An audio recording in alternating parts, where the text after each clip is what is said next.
Intel's brand new ARC B570 GPU has landed. A truly next-gen graphics card that comes in with just a $219 MSRP. But does this card well and truly put budget gaming back on the map and complement Intel's other hugely successful new B580 GPU? Or is there still just too much work to be done with ARC, especially at the low end? Well, in this video, I'm going to answer just that question by building an awesome Intel ARC B570 gaming PC and seeing what really is achievable for an $850 build budget in 2025. Let's do this. Now I'm going to start things off by diving straight into the benchmark numbers of the B570, as we've actually already tested it and it makes sense to cover this first before building the gaming PC. We tested the GPU with a high-end 9800X3D to avoid any CPU-bound bottlenecks, and we'll of course be looking at the benchmarks in this exact build config with a more moderate Ryzen 5 a little later, comparing to Intel's ARC B580, AMD's RX 7600, and NVIDIA's 4060 and older RTX 3060 for as many fair comparison points as possible. Let's start off with Cyberpunk 2077 at 1080p high, rasterization only. So there's no DLSS, FSR or XeSS, and there's also no ray tracing or frame generation to contend with. Here, Intel seemed to do really well. The ARC B580 that launched just a few weeks ago tops the charts with over 100 FPS, but the ARC B570 doesn't come that far behind, with 92 frames per second. This was very marginally lower than the RTX 4060, a card that I should remind you has an MSRP of $299 compared to this card's MSRP of $219, and it actually beat out NVIDIA's RTX 3050, perhaps in no surprise to anyone, and AMD's more expensive RX 7600. Our cost per frame analysis paints a positive picture too, with the ARC B570 the cheapest of all the cards tested on a cost per frame basis. Move up to 1440p and it gets better for the ARC B570, with an average frame rate of 63 frames per second, lower than the ARC B580, but more than both the RX 7600 and NVIDIA's RTX 4060. The B570 is beat out on a cost per frame basis by less than 10 cents a frame by the ARC B850, but again it places both of Intel's cards at the cheapest in the stack. Enable FSR, XeSS and DLSS, their AMD, Intel and NVIDIA's AI upscaling tech respectively, on the quality preset and turn ray tracing on and set to medium, and the ARC again does very well. I would argue that the ray tracing you're going to see on ARC is even better than what you'll see on AMD. I think NVIDIA's has the best visual fidelity, but actually Intel don't do too bad a job. 45 frames per second at 1440p on the B570 isn't bad really when you consider this is a 1440p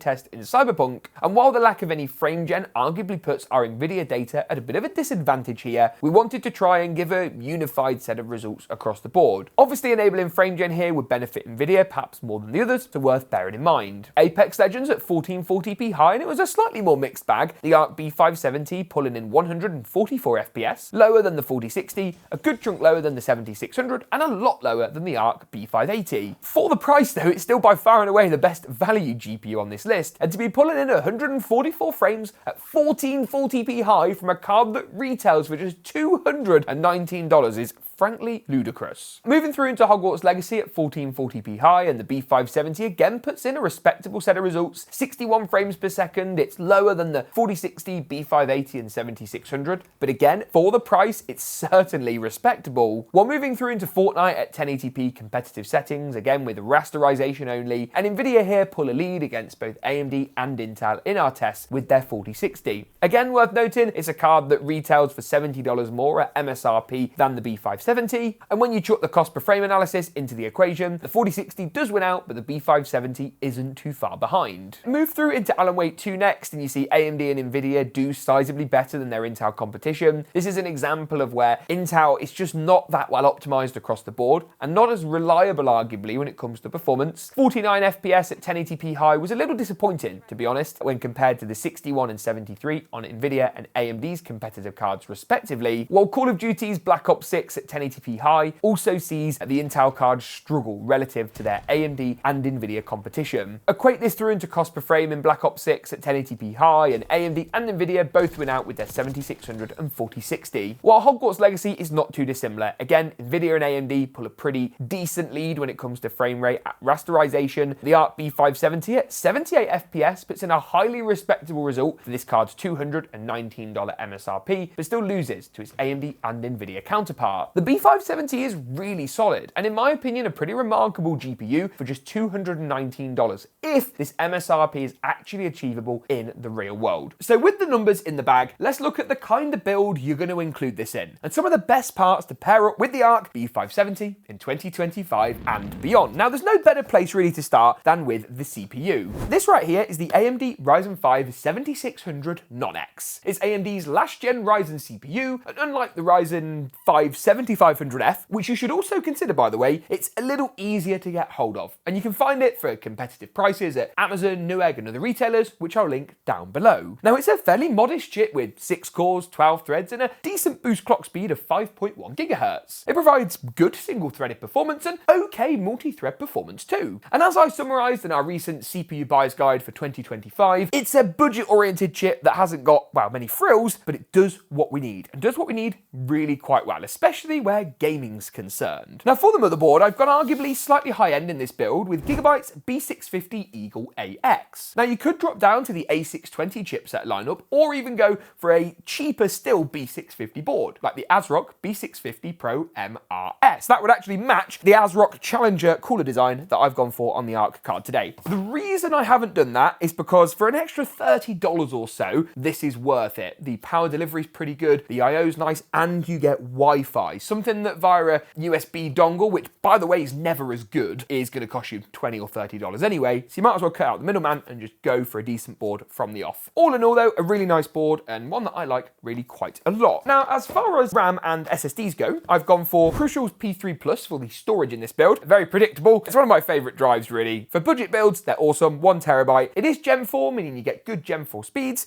It's, again, nothing the most special. It's not got the most advanced data recovery services or the most advanced endurance figures for max read-write capability. But it's quick, and for gaming, it's like absolutely perfect. RAM, this is the T-Force Vulcan kit. You could also swap it out for something like the Corsair Vengeance non-RGB. It's 32 GB, 6000 MHz, and a low CL32 or CL30. They're the two you're going to want to go for. This comes in at 32 and is, again for this build, going to be pretty spot on. You could, if you wanted to, save a bit of money by dropping down to 16 gigs, but please don't. Go for the higher capacity kit. Going to be way better as far as future-proofing goes. I said the word. I said the F word. Just trust me, for the extra $70 you're going to pay, really, I think it is a worthwhile upgrade. Couple final things to cover off. CPU cooler. This is the Vetroo V5, one of the cheapest tower air coolers you can get on the market. Again, not the most special thing in the world, but it's better than the stock cooler. For me, the stock cooler is too loud, it's a bit too small, and it doesn't really keep the chip as cool as you want. Again, we want a system that's going to be good for now and the future, and spending that bit extra money can be very beneficial. One area I have saved a little bit of money over my usual builds is the power supply. This is the MSI MAG A650BN. It's a really good budget-oriented ATX bronze power supply. Again, no frills, 650 watts. Our CPU sips power, the GPU is hyper power efficient, meaning that really this is all you're gonna need. Final part to talk about is the case, and I've gone maybe again, I say a little higher end. It's like $69 with the rebate right now, as of filming this video, and for that, my word, do you get a lot. You get a tempered glass side panel. Okay, James, well, all cases have got that really. But inside, you actually get 4 included ARGB 140mm fans. That's right, you get the biggest sort of standard fan size without going through to the newer weird 160s and obviously the massive 200s. That's going to be great for airflow, keep the system nice and cool. And again, when you look at this compared to other cases on the market,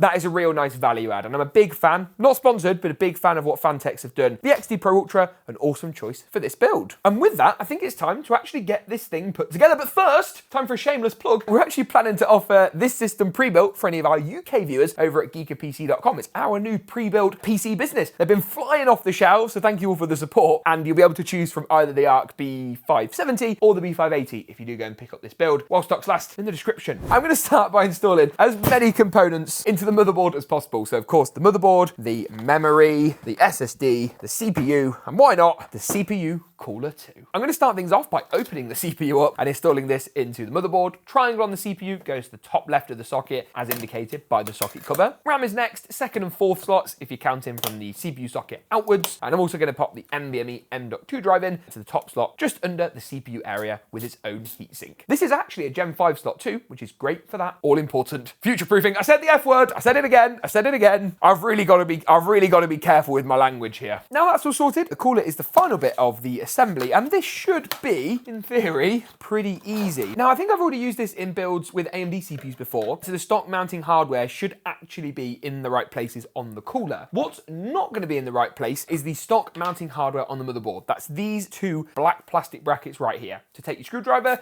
get rid of these, pop some thermal paste onto the CPU, and then screw the cooler in. What I am going to do before screwing the cooler in is just take the fan off the cooler. This can go back in later once the cooler's already in the board and the board's in the case. It's just going to get in the way for now. Now the motherboard assembly is ready, it's then a really simple case of actually going ahead and installing this into the case. Now a quick cursory glance at the standoffs, and they're not quite in the right location. Some of them are going to need moving. As it stands, the three at the top are all okay. The three at the middle are fine too. It's down the bottom where we've got a micro ATX standoff in the center that we don't want. So I'm going to take that one out, move that down to the bottom right, and do the same for one of the standoffs on the very left-hand side. That needs moving down a little bit too to accommodate for the ATX motherboard in today's build. I'll circle all the screw holes you'll need to have standoffs in if you're planning to copy this build for yourself. Once the board is in, the next step is of course the power supply. This unit is fairly compact, fairly small. The only major downside with it really is that it isn't a modular unit. Now what that means is we've got all the cables we could possibly need, or the MSI think we could possibly need for the wattage, and they have to stay in the power supply whether you need them or not. Arguably it makes it harder to lose any cables that you don't need because, well, you can't take them out. However, it is going to make cable management around the rear of the case a little bit more of a challenge. So let's move the front panel cables out the way. You'll see in this case you can actually go for a fan down, so that's going to pull air in from under the case, or a fan up. I'm going to go fan down as I think that is going to be better, and I'm not planning on having the PC on any thick carpet or anything like that. If I then spin around to the rear, you'll be able to see we've got 4 holes that line up perfectly that we're going to screw into. All the screws you need for this are included in a little bag in the rear of the case, and as I say, 4 screws to secure the power supply down. Cables and wiring wise is pretty simple in this build. CPU power is for the processor and goes up to the top left. Motherboard power is the largest for the motherboard and goes to the right hand side, while you're also going to have front panel cables, 2 USBs, type A and type C, bigger and smaller, HD audio which goes down to the bottom left for the headphone mic combo jack, and your JFP1 front panel cables too for things like power, reset, hard drive indicator LED. These are the more fiddly cables typically, but in this case come in a nice easily organised block, making life nice and simple. Finally then, it's time to install the B570 and actually take a proper look at this ASRock Challenger Edition. Now, it is actually a very good looking card given its very affordable price point, and I should be clear that the $220 price touted to us by Intel is the MSRP. I've looked on Newegg, this is going I think for $10 above the MSRP at $229. Will you be able to find MSRP cards? You'll have to wait and see. And obviously if this is as popular as the ARC B580, then those cards are probably going to be a little inflated in price at least to begin with. Shall we peel it off? Oh yes.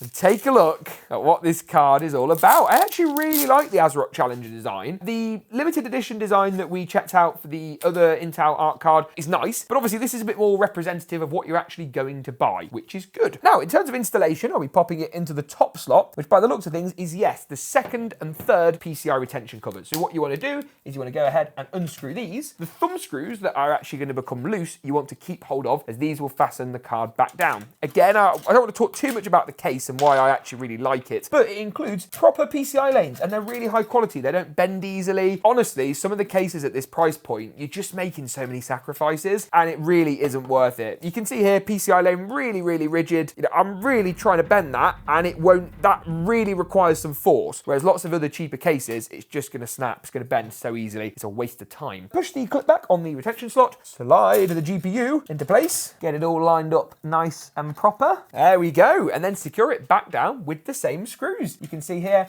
they're going to go in absolutely no problem, and the whole build is looking really rather nice. All that's left to do once I've finished screwing the graphics card in is provide it with some GPU power and plug up the CPU cooler fan as well. And with that, the system is ready to be booted up and for us to look at the performance benchmarks when testing this ARC card in this exact config with this CPU rather than in our standardized higher end CPU testing setup.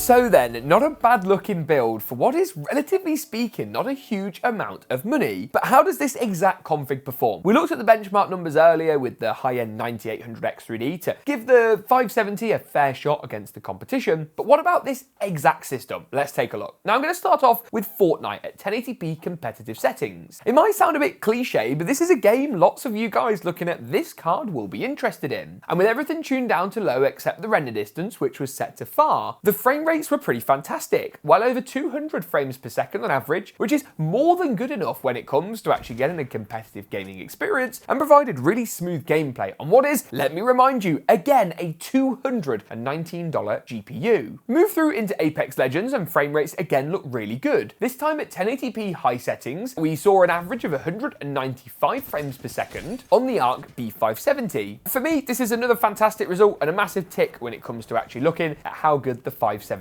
really is. If Battle Royale titles aren't your thing though, how about a racing sim game? A bit of F1 2024 using the game's inbuilt benchmark mode. Personally at 1080p high settings, I think it looks really quite good. And here I'm happy to report the frame rates were very solid too, with 164 frames per second on average. Cyberpunk 2077 delivered a pretty extraordinary set of results. Obviously we looked at some of the ray tracing data earlier, but if you're running at 1080p high on this exact system, you're going to see an average of 92 FPS. Now, obviously this is using a lower power CPU in the build config, but Cyberpunk you're more likely to be bound by a GPU than a CPU bottleneck anyway, so shouldn't make a huge deal of difference. Tested using the game's inbuilt benchmark mode as normal, just to give us a really fair and repeatable reflection of the performance on offer. Moving through into Marvel's Rivals at 1080p high settings, and the card in this build pulled in 78 frames per second on average, really not too bad, and giving you a fairly strong gaming experience in this title. Hogwarts Legacy is the one but last game on our lineup today. Here at 1080p high settings, I was again impressed with the frame rate, 81 frames per second. It really is fantastic to see Intel deliver really strong performance at such an affordable price point, especially when some of these other brands just don't seem that interested in this segment of the market right now. Call of Duty's Black Ops 6 Zombies rounds off the list, and here we did have to tune the settings down to 1080p normal rather than 1080p high to achieve 64 FPS on average, so still over the all-important 60 FPS benchmark, but this gives you a bit of a worst case scenario as to what your lowest frame rate is really going to look like in a rasterized AAA title. Now, of course, ARC isn't totally perfect, and I really doubt as to how long, or if at all, this $219 MSRP is actually achievable. I think the demand for this card is going to be so high, given such a lack of budget, affordable GPUs in this really price-conscious $200 or so segment, that I think retailers and AIB partners may take advantage of this. But it certainly seems a step in the right direction, and it's two good launches in a row from Intel, which really isn't a bad shout when you look at where ARC was 12 or 18 months ago. If you enjoyed this video, make sure to drop it a big like rating, get subscribed, thanks for watching, and as always, we'll see you in the next one.